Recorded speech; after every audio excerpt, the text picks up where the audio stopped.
नमस्कार दोस्तों, आइए आज बात करते हैं द्रौपदी मुर्मू जी के बारे में, जो हाल ही में हमारे देश के राष्ट्रपति बन गई। हाल ही में हुई इंडियन प्रेसिडेंशियल इलेक्शंस के बाद अब द्रौपदी मुर्मू बनेंगी इंडिया की नई प्रेसिडेंट। क्या आप जानते हैं ये ऐसी इलेक्शंस थी जिसमें आम जनता वोट नहीं डालती, बल्कि हमारे द्वारा चुने गए नेता लोग इन इलेक्शंस में वोट डालते हैं। शायद से सबसे खास बात यह है इन प्रेसिडेंशियल इलेक्शंस के बारे में कि इनमें 1 पर्सन 1 वोट का फंडा नहीं काम करता। जब हम लोग स्टेट इलेक्शंस या सेंट्रल इलेक्शंस में वोट डालने जाते हैं तो हम में से हर किसी के वोट की कीमत एक ही होती है, लेकिन इन प्रेसिडेंशियल इलेक्शंस में कुछ पॉलिटिशियंस के वोट की कीमत ज्यादा होती है और पॉलिटिशियंस। आइए समझते हैं कि ये पूरा प्रोसेस एग्जैक्टली कैसे काम किया। India is all set to get its 15th president. UP और ओडिशा में द्रौपदी मुर्मू के सपोर्ट में क्रॉस वोटिंग हुई है। Dr. Manmohan Singh are being brought in to cast his vote. The presidential polls counting is currently underway, but that hasn't stopped the celebrations from continuing. Traditional dance होगा, आदिवासी लोग मिठाई उठाई की distinction होगा। This is a very historic, significant moment. Draupadi Murmu ji has become the 15th president of India. जून 2022 को BJP nominate करते हैं द्रौपदी मुर्मू को as a National Democratic Alliance candidate for president of India for the 2022 election. 21 जुलाई 2022 को presidential election होता है। उस presidential election में अपोजिशन पार्टी के यशवंत सिन्हा को हराकर द्रौपदी मुर्मू बन जाती है भारत की 15वीं राष्ट्रपति। अब आइए थोड़ा बहुत जानने का प्रयास करते हैं द्रौपदी मुर्मू जी के बारे में।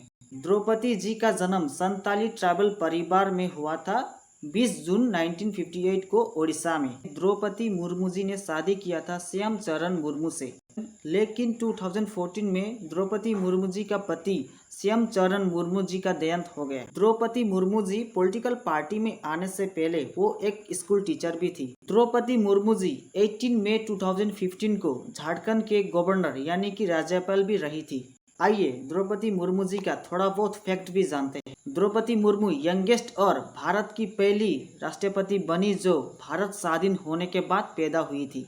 द्रौपदी मुर्मू जी का 2 बेटे और 1 बेटी थी, लेकिन 2 बेटे का देहांत हो गया।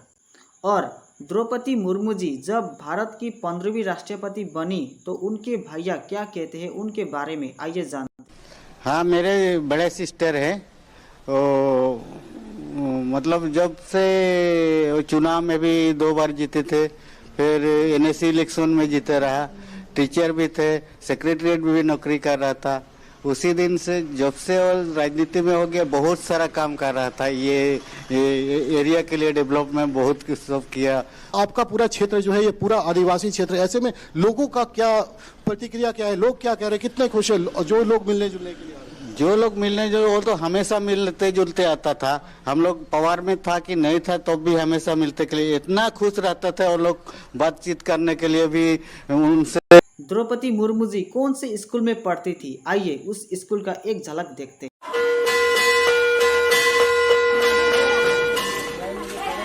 ऊपरबेरा गांव के मिडिल स्कूल में सफ़ेद कमीज और नीली पैंट पहने लड़कों और आसमानी समीज और सफ़ेद सलवार पहनी लड़कियों की टोलियां अलग अलग कक्षाओं में पढ़ाई कर रही हैं। यह वही स्कूल है जहां कभी द्रौपदी मुर्मू ने पढ़ाई की थी।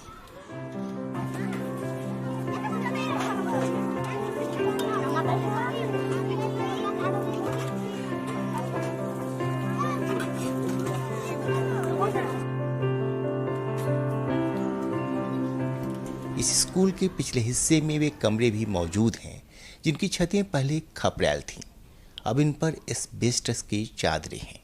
थी वह नम्र स्वभाव की थी, पढ़ने में तेज थी और सभी सवालों के सही जवाब दिया करती थी। खाली वक्त में वो लाइब्रेरी में जाकर महापुरुषों की जीवनी पढ़ती थी, जैसे महात्मा गांधी की जीवनी। मैं सोचता था कि बड़ी होकर वो अच्छी नौकरी करेंगी, लेकिन राष्ट्रपति बन जाएंगी ये कभी नहीं सोचा था। द्रौपदी मुर्मू भारत की राष्ट्रपति बनने वाली हैं। इससे पहले वे अपने इलाके रायरंगपुर की विधायक, ओडिशा सरकार की मंत्री और झारखंड की राज्यपाल भी रह चुकी हैं। फिर भी उनके गांव के लोगों की अपनी दिक्कतें हैं। डिजिटल विलेज में जितना सुविधाएं मिलना चाहिए था वो सब हमको नहीं मिली है। हमारे अस्पताल में कोई गायनेक डॉक्टर नहीं है, सिर्फ एक MBBS डॉक्टर हैं, आयुष डॉक्टर हैं, स्टाफ नर्स नहीं है। फार्मासिस्ट नहीं है। आज अगर बीमार पड़ गया तो हम लोग सीधे हाटबदरा या तो रायरंगपुर अस्पताल जाना पड़ता है, और आपका ये करियर भी बना रहेगा। ऊपरबेरा गांव में कोई कॉलेज नहीं है। इसके लिए युवाओं को 20 किलोमीटर की दूरी तय करके रायरंगपुर या बादाम पहाड़ जाना होता है। 20 किलोमीटर है। पहले तो हम साइकिल में जाते थे, इसके बाद पैसा होता है तो हम ऑटो में जाते हैं, वरना साइकिल से पहले जाती हूँ। इसके बाद वहाँ से जाती हूँ कादवानी तक, उसके बाद वहाँ से बस में जाते हैं। ऊपरबेरा गांव झारखंड राज्य की सीमा से सटा हुआ है। यह मयूरभंज जिले के कुसुमी प्रखंड का हिस्सा है। यूं तो इस गांव में बिजली, पानी और सड़क जैसी बुनियादी सुविधाएं पहले से उपलब्ध हैं, लेकिन गांव के एक हिस्से में बिजली के बल्ब तब जल सके जब एनडीए ने द्रौपदी मुर्मू को राष्ट्रपति पद के लिए अपना उम्मीदवार बनाया। अधिकारियों का दावा है कि विकास का कोई काम अब यहाँ नहीं रुकेगा। पहले से जो मेन गांव है, जो रेवेन्यू विलेज है, वहाँ पहले से ही बिजली का प्रोविज़न है, लेकिन कुछ जो हैमलेट्स है जो बाद में कुछ के स्कूल के बच्चों में भी है। मेरा नाम है तनुश्री वीरवा। वो इसी गांव में स्कूल में पढ़ाई कर रहे थे। वो पढ़ाई करके वो आज भारत देश का राष्ट्रपति बनने जा रहे हैं। हम भी उनके स्कूल में जो यहाँ पे पढ़ रहे थे, वो हम पढ़ के बहुत अच्छा महसूस कर रहे हैं। गांव की कुछ सड़कें आज भी कच्ची हैं। आज़ादी के 75 साल बाद भी ऊपरबेरा गांव के दर्जनों गरीब एक अदद पक्की छत का सपना देख रहे हैं।